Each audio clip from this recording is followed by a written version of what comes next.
Audit fanining dastlabki rivojlanish tarixi uzoq o'tmishga borib taqaladi. Albatta, hozirgi fan sifatida shakllanishidan oldin auditga bo'lgan insonlarning ehtiyoji hozirgidek bo'lmasa-da, doimiy ravishda mulkchilik munosabatlarini tartibga solishga bo'lgan ehtiyoj insonlarni auditor va auditorlik faoliyati bo'yicha shakllanishga va mana shu mulkchilik munosabatlari orqali davlat va jamiyat hayotida shakllanishga keng imkoniyatlar berishi mumkin.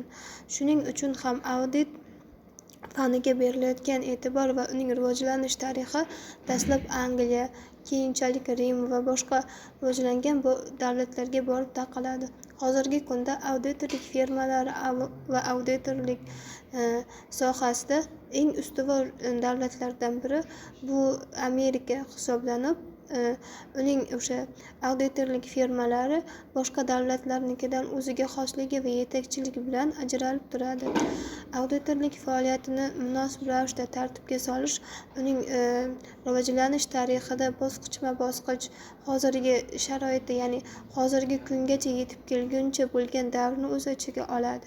Dastlab auditorlik faoliyatini to'g'ri yuritishga bo'lgan bilim va ko'nikmalar insoniyatda uncha bo'lmagan, lekin keyinchalik va ayniqsa hozirgi kunga kelib auditorlikda mustaqil va mustahkam qonunlarga asoslangan auditorlik faoliyatini to'g'ri olib borishga qaratilgan munosabatlar doimiy ravishda rivojlanib kelgan va hozirgi kunga kelib auditorlik faoliyatida mutlaqo yangi bo'lgan qonuniyatlar va hech bir jamiyatdan qolishmaydigan, ya'ni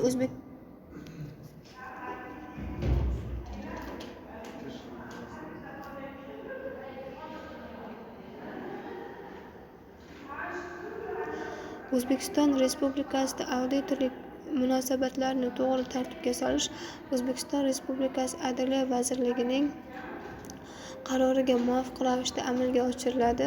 O'zbekiston Respublikasida auditorlik faoliyati mutlaqo mustaqil manbalarga asoslangan holatda rivojlanishi mumkin.